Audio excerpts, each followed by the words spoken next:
My name is Malao. I'm from Phansi Estikini Media. My question is very simple. In your speech, you've mentioned that 2 officials were arrested for theft. For what exactly? And how is the city planning to ensure similar situation doesn't occur again? And then the second one, I don't know who I can pose it to, but how will the city ensure transparency and accountability in its decision-making process, budget allocation and service delivery to maintain public trust and participation? Okay, thank you. Should we start with the first one, colleagues? Let's start with the second one. The second one, okay. Okay, so Pusetso, in terms of the 2 officials, so there's an investigation that was done. There was a case in 2022.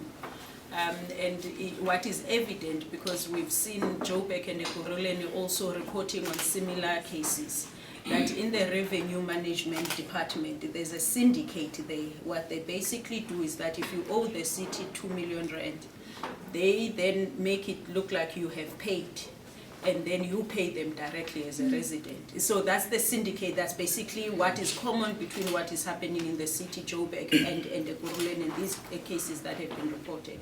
So this is a similar syndicate where there's 10 million rand that was being investigated. Just to zoom in terms of what is their mode of operation, basically. So they then, the report came 2-3 weeks ago. And so, in fact, it's 3 of them. The 2 are out on bail, and the other one is still in custody because they said they can't afford bail. So basically, it's part of that revenue management syndicate that other municipalities that are experiencing. I mean, it's different syndicates. Others, they go and connect you in your home. You pay them, and that's what we realize when we disconnect you. When we go back, we find you connected illegally. Either we arrested a contractor, a subcontractor actually last week, where it's the same operation where they know the client. So then you have a resident who's a criminal who then get into an agreement with either an official of the city or a subcontractor to make an arrangement outside the city processes. So that's what they did, these ones. In terms of transparency and accountability, so the nice thing about government is that everything that we do is nicely set out in the constitution and legislation.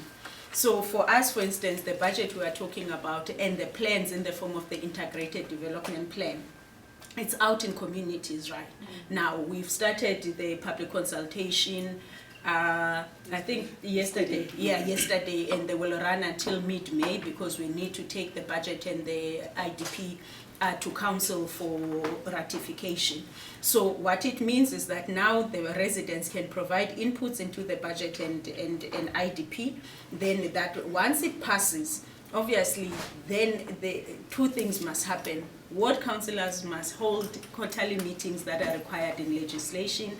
Luckily now we've got ward committees that also meet quarterly to make sure that whatever was planned for their communities is being implemented accordingly. But also the decision that we've taken is this, makers, that we're not going to send people to communities. We'll go to communities where we can also have that interaction with communities to say, this is what we promised you in the budget. Are we implementing it the way that we're supposed to? So those are some of the mechanisms that we obviously have in place to make sure that there is transparency, but in the allocation, it's going to depend on what the residents are saying to us.